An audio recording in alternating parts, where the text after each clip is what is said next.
Hello, everybody. It's your girl, Diva Kells, and I'm back once again with Black College Experience. And we have a special guest joining us today. I know it's been about a month.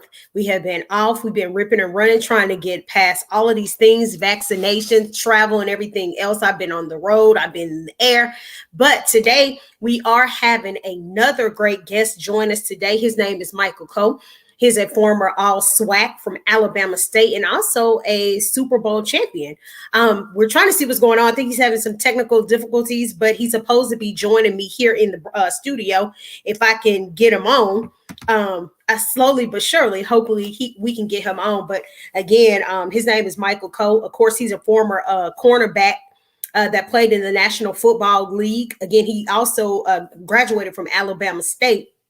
And some of the teams he was with was the Indianapolis Colts, the Jacksonville Jaguars, the New York Giants, the Miami Dolphins, and the Dallas Cowboys. So we're going to see if we can get him on, see where he is, see what's going on. He's supposed to be dropping in there. I don't know. This is the first time I had somebody say they had an issue with the link. So, hey, who knows? But it's, technical difficulties. We just roll with the punches and we see how things work out.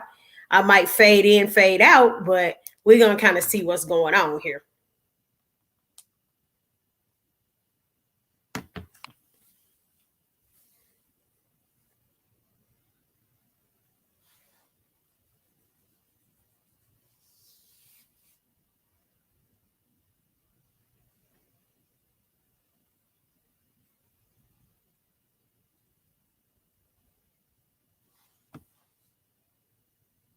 I don't know. Like I said, technical difficulties happen.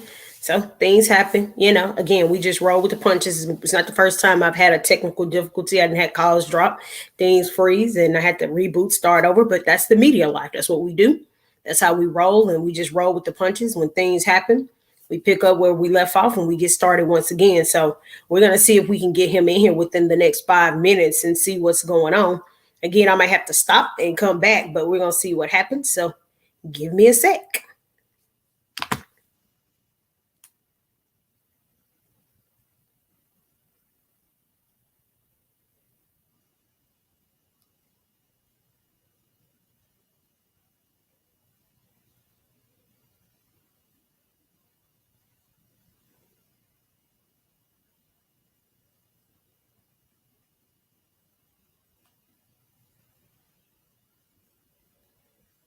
All right, let's see what's going on here.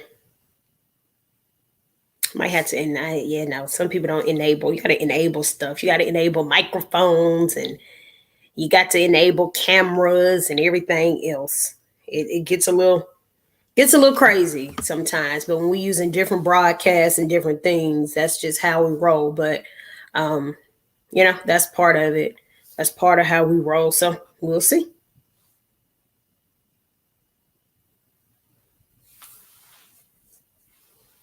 And then if we can't get them on, we just have to reschedule them. That's part of our life. So that's how it is. Hey, Derek.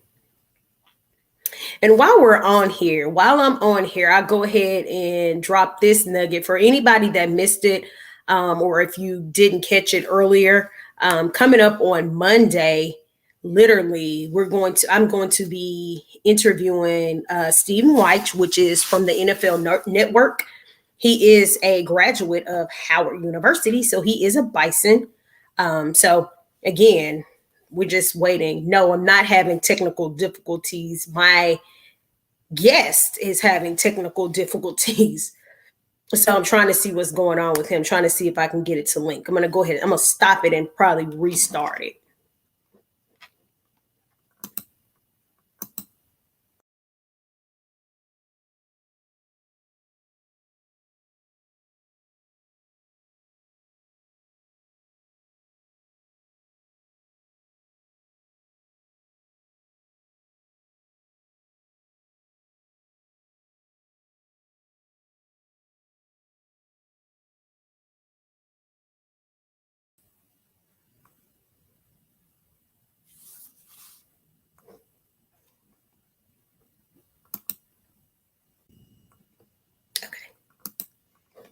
Ha!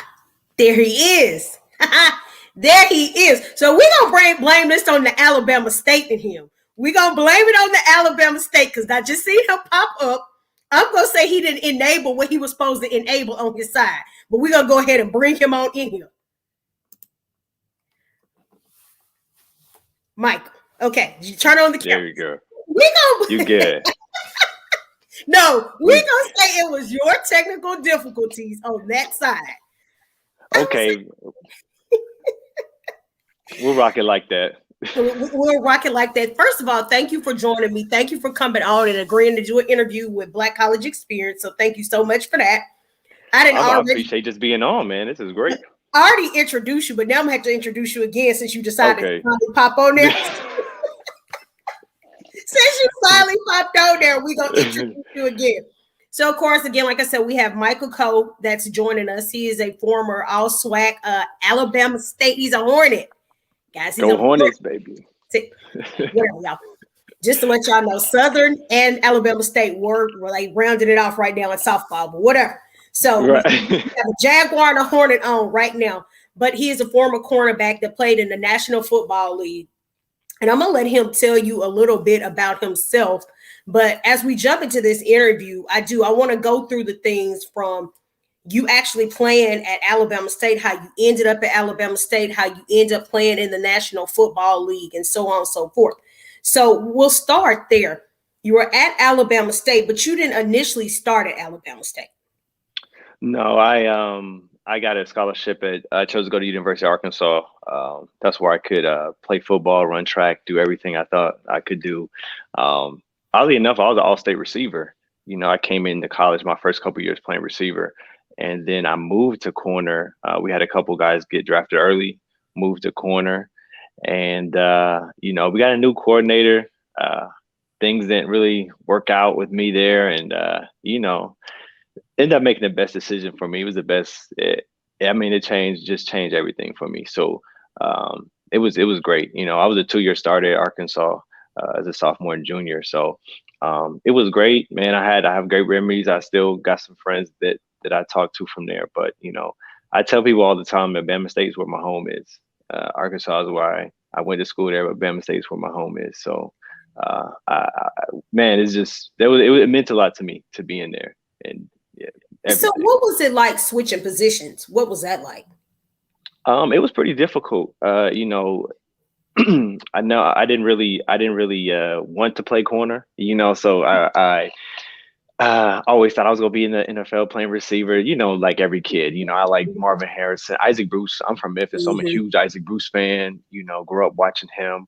So he would come back up to Memphis and work out sometimes. So, you know, being able to rub shoulders with now a Hall of Famer, he was definitely a big inspiration of mine growing up. My family's from St. Louis, so big St. Louis Rams fans, all that. So that's what I attached a lot of my success to, or what I thought I wanted to be.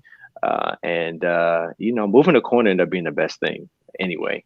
There's not a lot of 6'1" corners. There's a 6'1" receivers come a dime a dozen. So that's how it started. Actually, one of the coaches, he was from Southern Miss originally. He told me, he was like, man, you can make some real money if you play defense. That's how he put the first bug in my ear. And he was right. You know, he was prophetic as he told me as a freshman. He was right. Yeah. You heard Ching Ching, and it didn't take long. It didn't take long. So, and then, you know, going to state, I ended up playing free safety my first couple games at Alabama State. So just even learning a different position, even there. But it was the best. Like I said, it was the best thing. It was the best thing for me. So I know it's no comparison from the University of Arkansas versus Alabama State, but tell me the differences in that. And I mean, of course, I know the differences from my side, but what were the differences for you? Because you're still a student athlete. So a student athlete is a student athlete. You're just in two different spaces. What was that like? I think the biggest thing, and I talk about this a lot, and that's why I'm an advocate of HBCUs. I feel like I like that people go to PWI. I think people won't understand until they go to a PWI and then go to a HBCU. You actually need to understand what it's like, because I think when you do, you know, growing up in Memphis is predominantly Black city, right? Right. And so you're kind of used to the flow. And then when you go to HBCU, I take that back. When you go to PWI, I think you're so used to assimilating because that's all you're taught. and then you realize that since elementary school, you're taught to assimilate everything. And I think me leaving Arkansas and going to Alabama State, it was a reawakening of even myself. You realize how many times you bite your tongue and you compromise even sometimes your dignity to assimilate to certain things, and it can be frustrating. And I think, not I think, I know, just even being at state, it was so much, not just Black excellence, is encouragement. I didn't have to wear the baggage. And that's why I say you need to go before, because I didn't realize I was carrying it, right? It was you've been taught to assimilate so much. Carrying on certain burdens is just what you do, right? And going to state, it was just a freeing experience. People didn't care that I played on a football team. They didn't care what I wore. You just got to be yourself. You know what I mean? And I don't think you appreciate that experience until you live so long without it. And go ahead. Go ahead. I think I've heard people say that before, having to carry that baggage and not realizing that you're having to carry that bag. I've heard people say that before, and it's a true statement, because when you go to a HBCU, it's like a melting pot. You can be your genuine self and not have to worry about what somebody else is thinking or how you should be performing, because in hindsight, we're all basically, I'm not saying we all look alike, but we've gone through majority of the same things. We're on the same path. So I've heard a lot of people say that, and we got that one end goal. Everybody's trying to graduate. Everybody's trying to get out of there. We want to graduate. And so it is, I think, we see the difference, and we often joke on, the financial aid and the things and the struggles that we've gone through, but we know those are the things that build us. Those are the things that made us. And those are the things that keep us going with our HBCUs. Even when we go back to homecomings, we understand that there is a forever bond. There's something that can't be broken. Right. And you touched another part of it. And I've told guys that I played in the NFL with, I said, man, it's funny, as much as playing against that other school on the other side of Alabama, or even playing Southern or Jackson State, as much as we give each other crap, when I got to the league, they were your biggest fans. Like when I played in the Senior Bowl, man, it's guys from all types of different HBCUs was there, and they was repping me so hard, Alabama State so hard, because I was one of them, and even I remember playing against the Texans. There was some Prairie View alums up there, and they was just so hyped because Jacoby Jones was at Lane, and so they knew both was HB. So it's just a different kind of pride. It's like at the HBCU too. It's like iron sharpening iron, like you said. Everybody wants to get out. Everybody is on the same page of what we got to do. It's kind of a honed in focus, right? And at PWI, you kind of have to be so aware with everybody, how they perceive you, how you walk, how you talk. When you're in front of donors and boosters, some of the racial innuendos they use, whether it may not be malicious, right? But they're still there, and you're kind of used to taking that.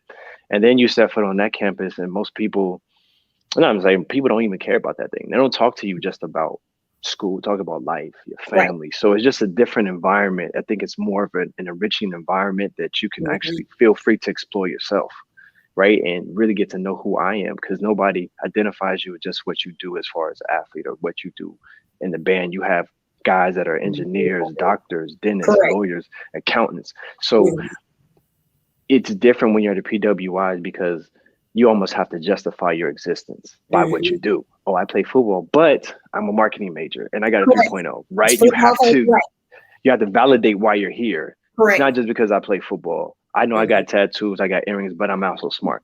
But when you go to HBCU, that's not your appearance. You're not judged on your appearance of your mental aptitude, right? They just, oh man, he's an engineer, he's about to do this, and it's instant conversation. So it's just a breath of fresh air. It's nothing like it. Like I said, it's one of the best experiences of my life. So what's the other school in Alabama that you're addressing? I'm just curious. I don't talk about them too much. I don't really have much to say to counter it either. Right. And Alabama, and there's like 8 minutes from my parents' house, and my twin sister graduated from Alabama. I actually did have a cousin that went to A&M too. So, as FAMU got, I do got a, HBCU. Langston. We got some Langston. My family originally from St. Louis, so Okay. my grandeur there in Lincoln in Jefferson City, Missouri as well. So yeah. Okay. So I knew what you're talking about, but I just wanted to ask. Yeah, I mean, I don't I think like I to can pull it give out of you. Robert any other publicity than I have to. You know, he has all the bragging rights right now. So, Oh you know, yeah, we used to have a he little did. I man said I don't wager think anybody when I hates was in Alabama Indy. State worse Yeah. because he really went in. It's like, oh, Yeah. okay, but okay. Yeah. So, I mean, I can't, nothing I can say about that, but you know, there's and, always a fall, you know. oh, absolutely, absolutely. It's just like us and Grambling. It's forever something. So now, of all the HBCUs, seriously, hmm how did you choose Alabama State? Like, how was that the choice when you decided to leave University of Arkansas? Well, oddly enough, two things. I touched on a little bit. You know, Tavares Jackson was actually my host when I went to Oh, Arkansas. wow. Tavares was my host. Him and Kyle Dickerson played running back from Memphis.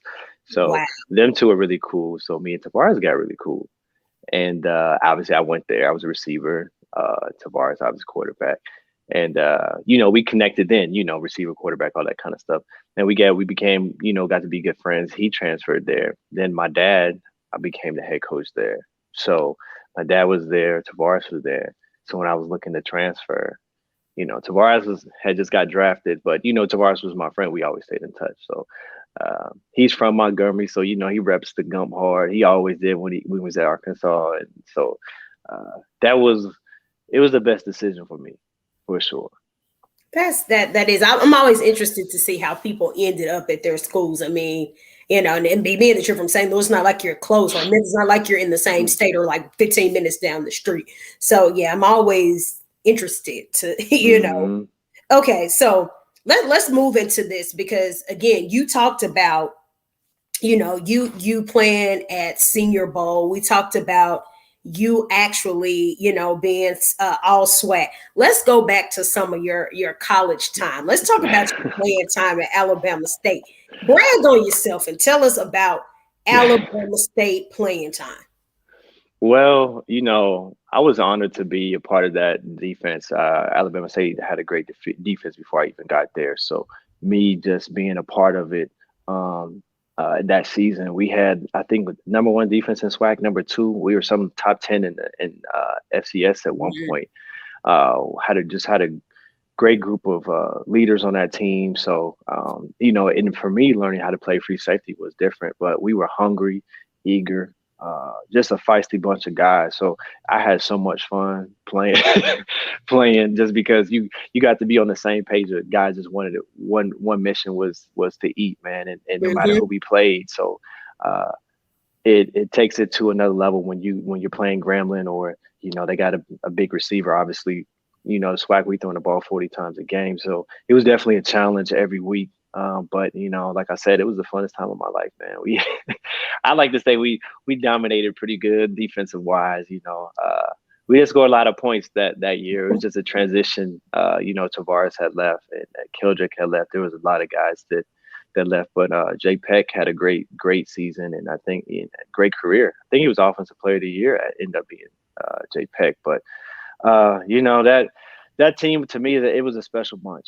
It was special. Obviously, that was my senior year, but it meant a lot to me to be there and not end it the way I wanted to, losing the Turkey Day. But you know, that's what we got to live with. So how many Magic City Classics did you win? I didn't win any Magic City Classics. I brought that up. Because and then it was just a random question because Magic City would be y'all game, Bayou Right. Classic would be Southern and Gremlins game, and of course, and then you mentioned that. But that is speaking of Turkey Day Classic, that's a huge game. That's a huge. Yeah. What was that atmosphere like? Man, I can't say that it was better than Magic City, but man, it definitely rivaled it. I mean, I think having the college is so close. Uh, Turkey, I mean, on Thanksgiving, so everybody was out there. I mean that's the time at the Crampton Bowl where I mean it's full, top to Hmm. bottom, all the way around Turkey Day. So you know, since Magic City is not in Crampton Bowl, you don't get to see it feel like you do on Turkey Day. So it's just a different environment of that. But you know, and the whole city of Montgomery comes out. pretty much the city of Tuskegee comes out, and every boy in between are all there. So it's definitely you feel the family atmosphere though. It's a big rival game, but you sense it, you feel it. Like, everybody's talking noise before the game, and like I said, that they're the biggest cheerleader afterwards. So it's crazy. It's nuts. It's heated. It's definitely heated. But at the end of it, we all dap up and love up, man. I think that's the unity of HBCU football, though. It was like that for every game, though. After you over with, everybody, you kind of felt like everybody had your back, even though you were rivals. You feel that all the time. So I think when that big game like Turkey Day, you felt the same way. You felt the same way. The coaches, there's a lot of respect there. Because now everybody's exchanging jerseys, Yeah, right. And I think that's what it is. For the time that you're on the field, you play the game, but when the game is over, you want the best for your opponent. You want the best for, the opposing team until y'all play each other again. But you want the best for them, after that. So definitely understandable. So again, you were all SWAC in 2006. So that must mean you had some pretty impressionable numbers that year. I did all right. I did all right. So you don't really want to brag on yourself. Nah, I mean, because, honestly, because it's hard too, because our defense was so good. I'm not trying to diminish anybody else's defense, but like I said, we were a top tier defense. So it's hard to feel like I was just the guy by yourself, on this defense. Like it was just a lot of good players. And, Brandon Averett, Desmond Foster, another safety we had, and Rod West. List goes on. I feel bad. Dupree and Leland Jones. I feel bad. I'll leave somebody out. Mike Fig. He stepped in, had a great year. So it's just hard to talk about that. When I think about me playing, I think about all those guys. To be honest, and I'm not even trying to, be fluffy. That's not what I think about. I really do. Like I said, we was a tight knit group.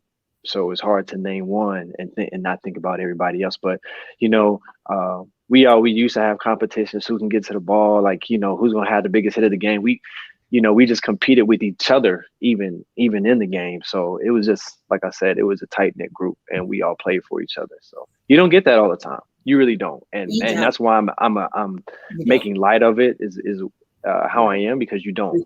I played on other defenses. We were good, but the bond was different. When you have that kind of bond, it sticks with you. So I still talk to some of those guys now. It's just that bond was different. We really played for each other. So Senior Bowl, because we know it's not too many of us. HBCU, let's say HBCU players, so to speak. There's not a lot of invitations to Senior Bowl when we start talking about that. And I've actually been to Senior Bowl twice, covered it this past year, as a matter of fact. So we know there's not a lot of invitations. What was that experience like when you went? I felt like I could play free and just be myself, honestly. Like, I know that at that time everybody's judging you, and I think they judge how you walk, you talk, everything like that. And then you're aware of the stigma, right? The people say there's not a stigma, they're lying. Even in the NFL, they say the coaches look at you different. They do. There's a stigma attached to it. You went to a black college, so they expect a thing, and when you don't present that thing, they're trying to figure out, what's that mean? What's that attitude? Does this mean this? You feel that by the questions you get. They don't have to come out and say it. It's just that's how your interactions are. But I just came out there with no pressure. I didn't feel pressure. I didn't feel like I had to do anything extra special. I was pretty confident going in, and like I said, having all that, and I'm gonna go back to that culture, but that it's real. Having all that encouragement and your teachers, breathe life into you. You're just in a positive environment. So I do believe that once you leave that environment like that, you still have that. You carry that with you. So absolutely. I think, and then when you're at HBCU, your voice is encouraged, right? Right. You don't realize how muted it is when you're somewhere else, but when you're there, they create avenues and platforms for you to find your voice and express yourself. So for me doing that whole time, it was just kind of like a cocoon coming out, coming out to a butterfly. I know it sounds corny, but it's real. Like it really is when you've been kind of warped for that long, and then to go through this transformation of like, wow, I am this. I don't care what they have to say. You go from caring what everybody thought about you if you wore a white tee, to people just really encouraging you and investing in you regardless, and then going to a place where people judging you again, you have a renewed kind of confidence, a sense of self. So even in there, I know I wasn't doing all that. I was just playing football, but at the same time, I wasn't worried about what they had to say at that point. I It mean, is what it is. totally understandable. And it's so funny because going back to what you said earlier, when you were there and it was other people cheering you on, and I'm the same person, it's like, okay, we'll always have a Grambling as a rivalry, or Alcorn or Jackson State. But when I went down there, it's like, okay, I'm looking for David Moore from Grambling. I'm looking for Brian Mills from North Carolina Central. Like, I'm looking for the HBCU folks only. That's only who I'm looking for. I'm looking to cover these people. Okay, fine, we're covering the whole game, but I'm trying to hone in onto these two particular people, because we know that we're not getting the coverage that our counterparts are. We're not getting the same coverage. And every time we write a story or we're mentioned, it's the small school. It's the small school in Louisiana or a small school in Alabama. So they talk about us as if we're almost just tiny. And they're like, well, you know, we're still D1. We're still in the same, you know, we're still on the same level. So when they address us, it's just that thing. And so I'm the same way. You know, everybody that's at a HBCU coming out, I don't care where you're going, I'm always rooting for that person to get to the next level, be it male or female, because that's just what happens. Right. So now y'all root for each other. And like you said, when I going down there, I got drafted to the Colts. Obviously, Robert Matthews there and Antoine Bethea went to Howard. Right. So we had two HBCU guys before I got there, and Vernon Cheek went to Grambling. And every time I see him, he like, "What up, SWAC?"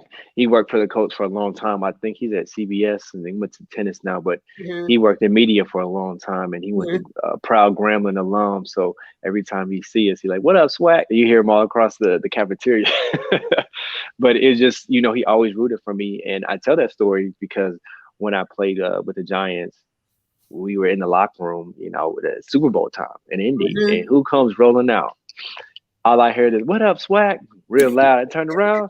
I was like, Vernon. And then, you know, we chopped it up for a minute. And because I hadn't seen him in a while. And I think at that time he's working with CBS. He wasn't with the Colts. But when I heard him say, "What up, SWAC?" I knew who it was. But it was cool just to, like you said, the whole point of what I'm saying is they still rooting for you. Right. Even though different. It's that connection. Like the HBCUs have a connection that nobody else. Now, SWAC, we got a whole different kind of vibe. Right. To have the HBCU connection is one thing, but if you're coming out of the SWAC now, I tell people y'all got to be prepared, because we are just a totally different beast over here in this area. Little different swagger, little different swagger. We carry it a little bit. We're a little bit different from other HBCUs, but this conference in particular, Aden, Bethune Cookman, and FAMU, I'm like, listen, y'all gonna get the rowdy of the rowdy. And I tell them, you know, I'm in Orlando, so there's a lot of FAMU, but Bethune people here, and I've been talking to. I said, y'all playing in World Conference now. This is different. Yeah, it's different. This is a y'all real come with y'all band and all that. Ain't nobody cared. Nobody cares about none of that. Yeah, it's more than one band that's over here in this conference. So now that you've been drafted, do you remember draft night? Do you remember draft night? Absolutely. What was that reaction like? Who was there? What was all that about? I was with my brother, with my middle brother, two of my sisters, my cousin Marissa. She was actually at FAMU, and she had graduated the year before. And my mother, my dad at this time, he was coaching with the Raiders, so he wasn't there. So one of my best friends from Memphis, Glenn, and one of my best friends, Chris, we played high school football together. He actually played for the Texans, so he was already in. We came out together, but he was already in, so he flew down and to hang out. So it was nerve-wracking, man. It was just sitting there counting. Just counting. You know, the last report, I would, you know, go between 2 and 4. I couldn't do any of my individual workouts, my private workouts, because of my hamstring. And I think that that I pulled my hamstring at pro day at Alabama State back when they had the dirt field. It's nice now. Oh, It looks good. goodness. Yeah. But I pulled my hamstring, so I wasn't able to do any of my private workouts, any of that. So that kind of wears on your mind, anxiety wise. Like, oh man, they gonna What still if? draft What if? me? What if? What I if this wish. I happens? wish. Yeah. Right. So I actually got called by the Packers in the third round, and called me, telling me, "Hey, we have 2 picks." This is when the draft was 2 days, so this is the end of round 3, and they called me and said, "Hey, we got 2 draft picks in the next 12 picks. Get up early. Make sure you get up early." Boom, and I was excited because that was a team that was always, I'm gonna say on me, but I fit their bill. Tall corner. They had Charles Woodson and Al Harris, so they liked that. The 6'1", 6 feet above, all that kind of thing, and just thought it was a good fit. And meeting with them several times, so I was like, "Oh wow, man, this is crazy. This is Packers." All this kind of stuff, and obviously they went another way because I didn't get drafted by them. So you didn't get to the Packers. They get to the Packers. They picked somebody else, and then I had another call from the Eagles, same thing, and then Indy actually called me and pulled the trigger. So I never really met with the coach. From the Packers and the Eagles, Mm-hmm. the wind had to go out of the sail twice. It had to be. The first time, it's like, all right. The second time, I'm like, okay, seriously, what are y'all doing? Right. I know the second time it was pretty rough because then I was just falling. Now we're in the 5th round. I'm thinking like, oh man, like now it's and you seeing people that you even played against or with, even at the various All-Star games, and you start like, what? Come on, you're doing that whole thing, and so it definitely weighs on you. It was definitely it tested your patience and all that. But I went to the place where I was supposed to. I actually prayed to go. I wanted to play for a Black coach anyway. Everything that I wanted to play with another corner to just, I figured the example I saw going to Philly, Sheldon Brown and Lito Shepherd, they got drafted the same year and they were super tight. And I remember going up there, my agent had represented them, Sheldon anyway, and they was real tight. And just listen to them and their stories and their experiences. I kind of wanted that same thing. But so, everything I ended up praying for happened. Another corner got drafted. We got to be real tight and playing for a Black coach and someone you want to model your life after too. So Coach Dungy was not just a Black coach, man. He was just a mentor. I think a lot of people would have loved to play for Coach Dungy. A lot of people say that. You would love playing for Coach Dungy. Man, it's just, I don't even know how to, you hear model the behavior. I mean, you have no choice but to get better as a man. I mean, even his TV presence is just, it's just so mainstream. It's like nothing. You never heard anything bad about him. It's just so mainstream. So did you feel like Ray Jennings from draft day waiting? Yeah. I mean, shoot, Ray, hey, he got drafted in the 1st round, so I gladly trade. Ray was looking around like, it's true. The 1st round at the end, but yeah, definitely, yeah, that's different. You know how to prepare your emotions for that. But when you finally get that call, it's everything that you set out to do, that all the benchmarks. It was just more of a benchmark. I hate to say it, like, getting drafted was a pat on the back, kind of like, hey, you're on your way, because you wanted to get to the NFL, and then this is the first step. This is your first opportunity. So all the people that helped me get there, I think immediately I think about your mom and your sisters, your brothers, the people that poured into you, sacrificed with you, and cried with you on different things. And they were probably more emotional than I was. I kind of broke down a little later. Yeah.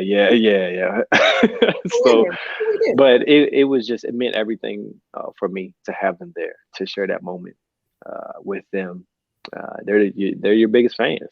They always will be. So I can imagine mom, of course. I can definitely imagine mom, and yeah, I can imagine that moment. I can. I mean, I've seen so many, and I actually had a little cousin that just got drafted by the Titans.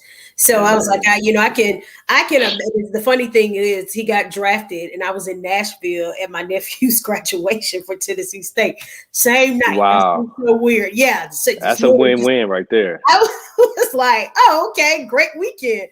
But I do. I mean, I can only imagine, like you said, you got 7 rounds and you sitting here, you waiting it out, and you start dropping. I can only imagine what that's like, because you're thinking, okay, well, they told me I was predicted to go between the 2nd and the 4th. Now we're in the 5th.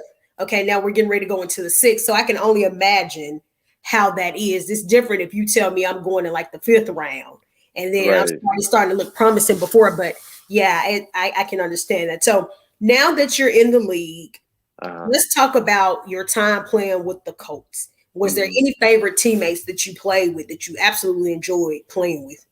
Oh man, I would say, Indy, and it sounds cliche, but honestly, it's a badge of honor to get drafted by the Colts. They're very, very specific about who they bring in, Bill Polian and especially Coach Dungy.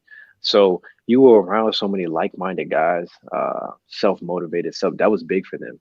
They like to draft the guys that graduated. That was big for them. It was about you completing things that meant a lot to them. So most of the guys there, character-wise, you automatically kind of got along with. You guys are very type A. Everybody was type A. So, but the Colts had just won a Super Bowl. I mean, they just won the Super Bowl when I got there. So the team, the spirit, the culture, all that was very high.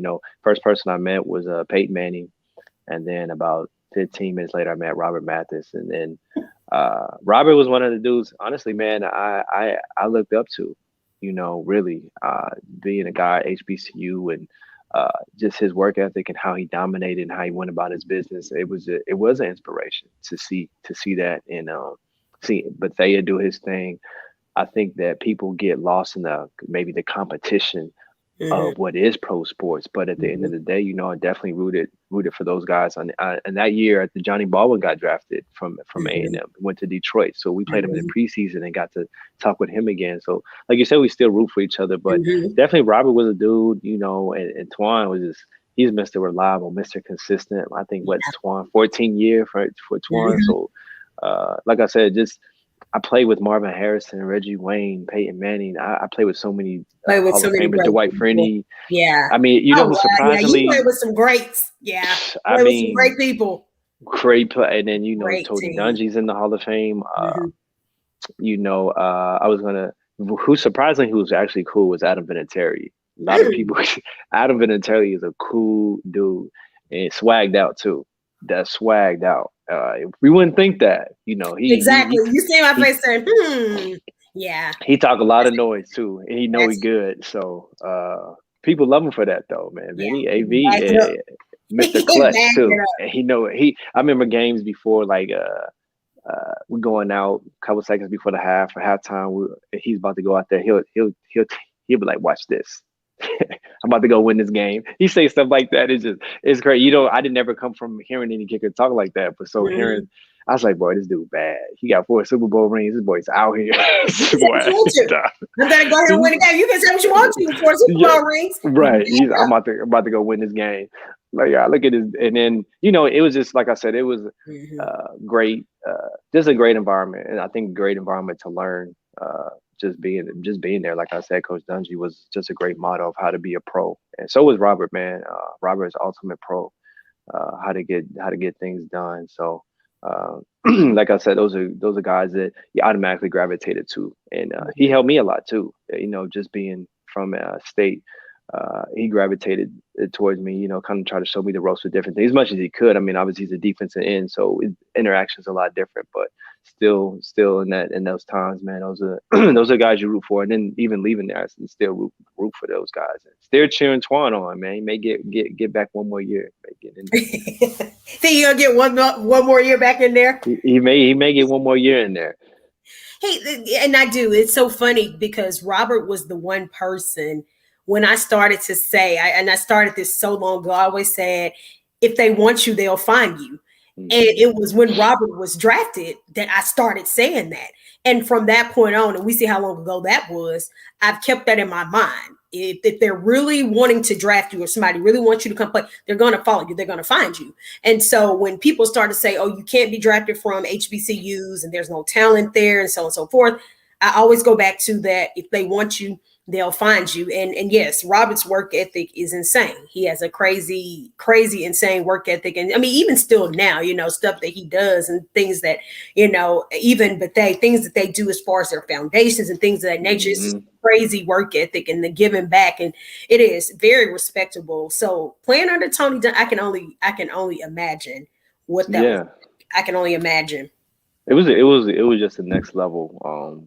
Just learn football. You thought football, then you go around Coach Dungy and you just like, wow, just mind is blown. And like I said, he instilled a culture of learning.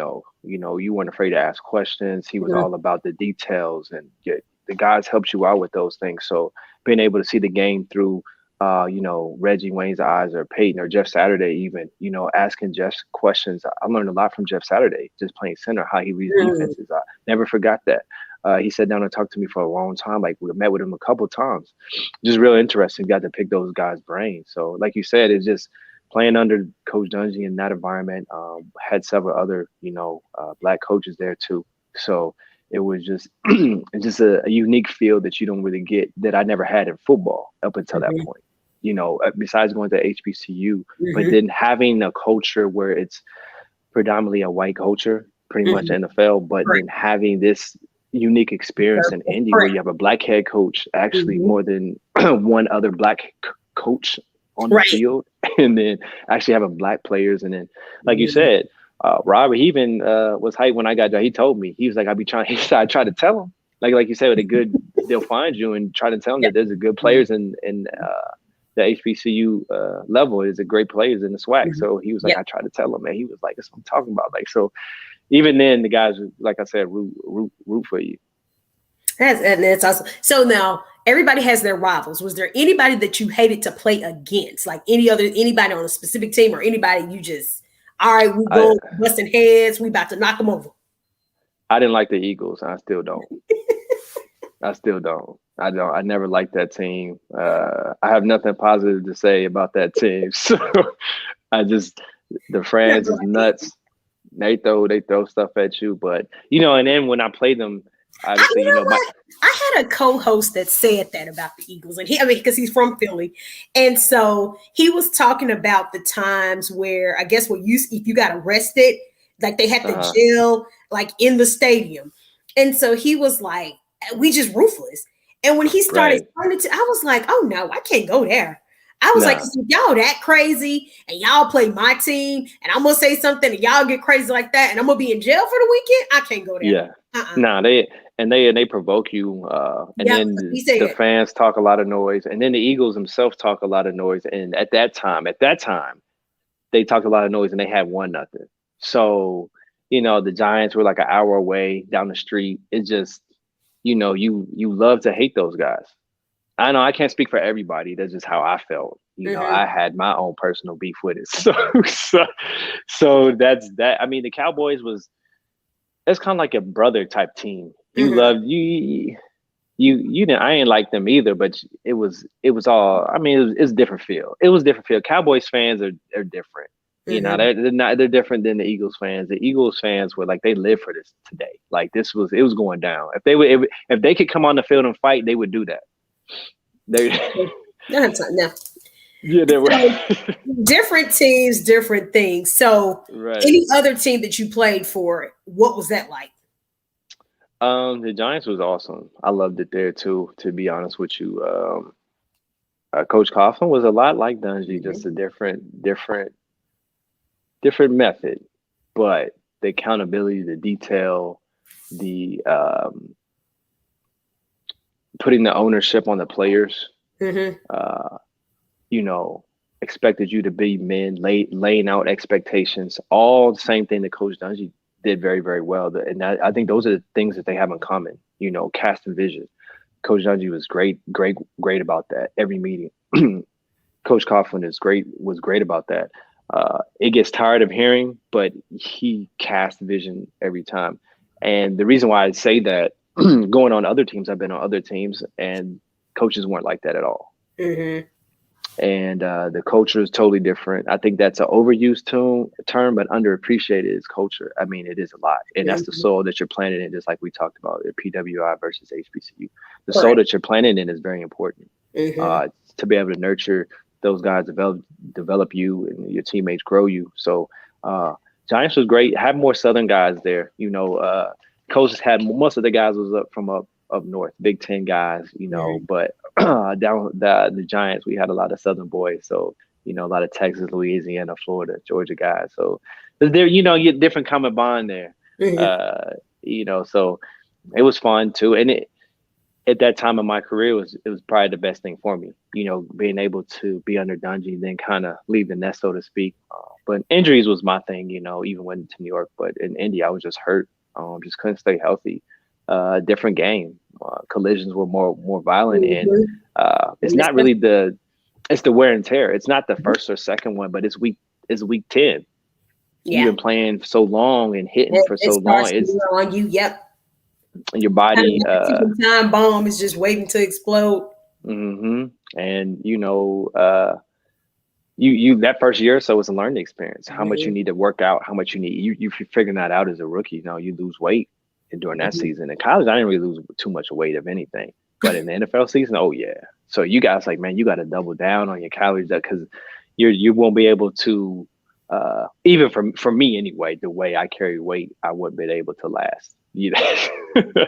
Had definitely had to work out, and those are things that you learn. You definitely have to pay more attention to that. So So y'all notice how I asked him about these teams. Y'all notice he didn't tell us he won a Super Bowl. So now you got to I tell us do. about the Super Bowl that you won with the Giants. He didn't tell us about his Super Bowl. He I wanted to didn't be tell you. very, very, very brash about that.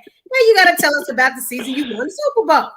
That was a great. Let me turn this light on because I feel like Please, it's because dark. I It's didn't dark in want to here. say it, but I was like, I Yeah. feel like we're losing him. Yeah. It's like Let you me turn realized that it was dark in the room. on. I'm upstairs, so hopefully it doesn't get too. Got all these lights off. So let me try that. Because I start saying I can't see myself. That's a little better. That's Um, now I feel uh, like this is the beginning of the conversation, which right now we back right. Yeah, I was upstairs is where all the light is, so I figured it'd be good. But yeah, okay. it's getting dark now. It's getting dark on the East Coast. Uh, no, the Super Bowl. That Super Bowl year was great too. It was kind of like what I told you about being with ASU that year. Just that bond. I didn't realize just being a part of something that's bigger than yourself. Hmm. And being with that team made you realize that, and then actually winning. And this is kind of that was kind of what winning felt like. Not just Hmm. winning the Super Bowl, like winning that game. It was more or less the sacrifice, the feeling that was in the air. It's something that's you can't really describe. It's something. It's not really tangible. It's a unique vibe, right? And so everybody on that team, it's a different connection with. So like I know it sounds all weird and funky and deep, but that's the true story. Like I don't really remember as much as the games as about the people and how those people made Hmm. you feel, right? Hmm. How that game made you feel, being able to share that with somebody else. Uh, and that friendship lasts is different. So coming into so if I rewind coming to the Colts, they had just came off that. And now, fast forward again to when I won it with the Giants, I understand what they felt like now. You know, the the expectation of going into the next year of how you work and how you prepare, like um it's a different aura about your team at that. So I didn't understand that coming as a rookie, right? I didn't know what that meant. But in New York, it was even little things that you teach the rookies. Like if you want some water, you never come back to the meeting room with just one water. You bring a whole bunch of waters, right? You don't ever get one Gatorade. You get a lot of just even little things like that. You would just feel like you have to teach somebody, but that's Hmm. just how it was. That's how even in Indy, like those similar practices or are instituted that you go to different teams. That's not. And it sounds like, well, how would that have anything to do with winning? You just always thinking about somebody else. You're always thinking Hmm. about somebody. You're always accountable to the next person. And it becomes a way of life. It is not something that you force. But, you know, when you bring in rookies, they have to understand that that might have been the man or whatever. In college, obviously, to get to that point, you probably were. Uh, but being able to get to that point of serving your teammate, and that's what it's all about. You care about everything. You're accountable to everything and everyone, even yourself. So that when everybody, that synergy is all grooving, something you can't explain. And that was what that season was like for me. Uh, it was a lot of ups and downs. Obviously, we started up high, lost a lot, and came back up. So it was good teacher of life. Do you miss it? I don't, I don't miss the play. I miss the guys sometimes. I miss the stories, the locker room, the jokes. Um, that's why I'm anxious to get back to the HBCU game, the Magic City. I want to get down there. And you miss that kind of thing because, like I said, the pageantry, the Black community, everybody's proud. Not just of you, just of everything going on. Everybody's proud of one another. You put on your best out there, and it's love, right? So those kind of things I miss. Those are the, once you can start playing, you're always in your season mode, so you don't get to go to college football games like that. So now when I'm in this other chapter, you get to kind of get back in there a little bit. So I don't really miss the game in that way. I like the X's and O's. I like to strategize and help out in that way, but I'm not gonna play. I'm not doing no Tebow. My body's done. Nah. So you knew when it was time to say bye. You knew when it was time to say, okay, this is it. I am done. I am done. Everybody has a shelf life. And I think, and the older guys used to tell me your body would let you know before anything. Because mentally, right, when I was done, mentally, I feel like I still play for about at least 2 more years. But what you had to put in, what you had to take your body through, at that point for me at 30, 31, I think I just turned, I was out. My body just couldn't take it. It was a wrap for me. Understandable. Some people have a longer shelf life. Listen, I was done it. I was done it. This is so funny. Somebody from Alabama State, she really can see your arms because she said, "Is that an Omega wristband?" I couldn't even see that. But she must really can see. And yes, it is. I'm saying she must really can see your screen better than I can because I'm like, how did she see that? She's a Delta, but I'm like, how did she see that? But yeah. So since you asked, I'm like, how did she even catch that? But okay, so now that you're in that space, and now that you've retired or you've left that space, what do you tell kids in the community that want to say, hey, I want to be like a Michael Coe. I want to go to Alabama State. I want to go to Southern. I want to go to Jackson State, A&M. And I want to go play at a Black school, but I don't know if I'll get the exposure. I don't know if I'll be drafted. What do you tell those kids? Well, right now, the HBCUs get so much exposure. And like you said, Robert said, it is the truth. If you're good enough, they'll find you. And I think that I try to get kids to focus on the business of football because that's true no matter where you. Football is going to take care of itself. If you're good enough, you put in the work and you optimize every opportunity that you can. And that's what I tell kids, try to optimize every opportunity that you can because it's not promised, right? You can get hurt, everything. But I try to really talk to them about the business of the sport so you can, what's the word, set expectations, I guess is the best way to put it. So not saying that you won't get drafted or anything like that, but you have to understand what you're getting into. Correct. What are you walking into? It's bigger than just this game. And make these connections while you're here. And I kind of talk to them about that and that pipeline and ask that universities, what do they have, what kind of programs they have for you? Because at the end of the day, at some point you got to hang them up. You can play 5 years, 2 years, or 10. At some point, you're going to have to hang them up. And it's about what you're going to do next. So that's kind of really I try to focus the conversation. But I do encourage the kids to go to HBCUs. Because in my way, for me, we validate the product, right? And no matter where you go, most of the Black athletes, we validate the product. So I encourage that. Right after being, and not that people that don't go, I look at people different. It's not that. It's just now that I've been through it, I rather control. You you realize you have more control over certain things, right? Correct. I take focus on the control what you can control. There's a lot of things that you can't. But now when I went through it, I realized, man, I did have a lot more control Mm-hmm. than that was led on to believe. So I try to instill that and give them that part of the Black culture. I tell them, like, man, it's be nothing that you ever experienced. Hmm. Nothing. I was like, yeah, running out of the tunnel in the SEC was great, but playing at HBCU was it's family. That's why I said that's my home. It is. Like I can It's do trash everything. It's just talking. different. It's the It's best trash different. talking. Yeah. It's the best everything. Because after it's over, you're looking forward to the next opponent. You're ready for the next Yeah. person, and you're ready for the next. You don't even let the game finish before we start talking about the next game in the next season. Hmm. So, what are you doing now? Now that this is all of football is done, what are you doing now in your current What life? what I'm doing right now, I just had a daughter. She's 10 months old now. Congratulations. Uh yeah, that's my little princess there. This I've only been child. working. Yes, my only child, my first. So I'm a daddy's girl. I'm a girl dad. That's everything. Yeah, that's it right there. So uh, so I try to spend a lot of time there, but I did start other two other companies with other athletes.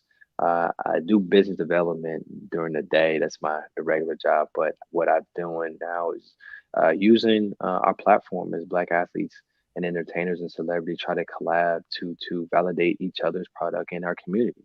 Right? I say like I try to help everybody, but I'm intentional at home. Just like I said, that's my home. So I think in our Black community, we have to really be intentional there, right? We guys get crazy amount of money to validate Pepsi or Gatorade, and not Mhm. to cast any kind of shade on any of those companies. I Right. don't I'm want always that endorsing to the sound story. like that, but we're not a lot of times intentional at home, and Mhm. there's different access and things that we can bring just from our name and us collaborating together and using that platform to bring that access to our community. And that's something that's very important to me. Just like you said with on the HBCU, even this. So I'm happy that Prime is bringing that notoriety there. A lot of people have a lot of different things to say, and I always say, hey man, God didn't give it to you. And what Prime, that was his gift. God gave that to him. And that's how I look at it. We all have different missions. And people want to judge somebody else on how they're using their gift and the mission they got in their Absolutely. heart. And we can't do that. If God Absolutely. gave it to you, it was up to you to do it. But God gave it to him. So let's cheer each other on. Let's look at the bigger picture. Who cares of the reason why? The fact is we always wanted to have the conversation. And Mhm. now that we can have the conversation, let's be about the conversation. Let's not talk about how we got here or all this other stuff. Let's be a part of the conversation and be a part of the conversation to perpetuate things forward. So I'm excited. I'm glad that a lot of they're making highlight of guys at HBCUs are going back coaching, and Mhm. or Black coaches are actually coming in to coach to give it that. We missed that. We didn't have social media really when I was playing, Right. so that And then so wasn't a think about thing. me. I was 99 to '03. So think about my era. Hmm. We really Right. we really didn't have it then. And so now that you do have social media, it's so many ways that we can expose our athletes. It's so many things and so many platforms that we can use. Like you said, we endorse so many Cokes, Pepsis, all these other things. Why can't we endorse and use our platforms for our own purpose, and put our own out there and talk about the positive things that's going on at HBCUs, mainly in HBCU athletics and our institutions. And so it is up to us. So tell us, where Yeah. can we find you on social media? Really, Twitter is where I do most. Where's I'm a where he good is? Instagram. I'm not really on that as much, but Twitter, that's where I'll go in there, engage with people, engage with fans. Definitely more about the platform that I got coming out. Justin Gatlin, actually the track runner, is a co-founder with me. Definitely been Mm, using our network. So yeah, there's a lot of things on me that we've been working on, and definitely want to include it. I'm using the people that I know at different HBCUs to try to bring some of that to light. Like there's a lot of and and being part of, and that's why I love doing these kind of interviews, because we need people out there telling our story. Because there's so many times people tell it for you or try to tell it in a correct. certain way. And Correct. there's so many other positive things that's going on in our lives besides what Absolutely. people want to illuminate. And that Hmm. that bothers me. So Hmm. if it bothers you, my mom always say, if you ain't doing nothing about it, it must not bother you enough. You ain't Absolutely. tired of being tired yet. Because if you are, you're gonna do something about it. So Absolutely. since that got put on my heart, this is one of the things that I'm trying to do. So I am on Twitter _cosign COESIGN. That's where you can find me. I try to respond back as much as I can. So I'm not one of those guys that never hit you back. I hit you back. Yeah. We will. We absolutely will. Yeah, I do. That's why I find everybody on Twitter. So he absolutely will. People will respond. And then again, I'm just on there just combing through finding people anyway. So I'm just a different person. I'll just be looking for people. And I'm like, oh, this is interesting. Oh, this is interesting. And then when I went by, I was like, oh, okay, let me just go ahead and hit him up. He might respond. He might not. Yeah. I always just take that gamble with people, but I really do. I appreciate you for responding. I appreciate you for falling back. And if there's anything that we can do on our end and from Black College Experience, anything you need from me, please let me know. Of course, I'm always around. I'm always doing something, always media. I'm always up. So if there's anything you need from me, let me know. I do appreciate you for joining us today, Mr. Coe, Mr. Hornet. We do appreciate you. I hope you get out there and get to enjoy some of that HBCU football this season. Get to get out there to Magic City Classic, Turkey Day. Get out there to see what's going on. Maybe your team, they'll put it on the Bulldogs this year. We don't know what's going to happen, but I mean, they had a pretty solid squad. So Alabama, right, they did. If you get some of those same, we're young. They better get us now, man. They better get us now. Absolutely. Better get us now. Yeah, it was a good one. But thank you once again for joining us. I'm gonna stop it here, but I need you to hang on for just a second, okay? Sounds good. All right.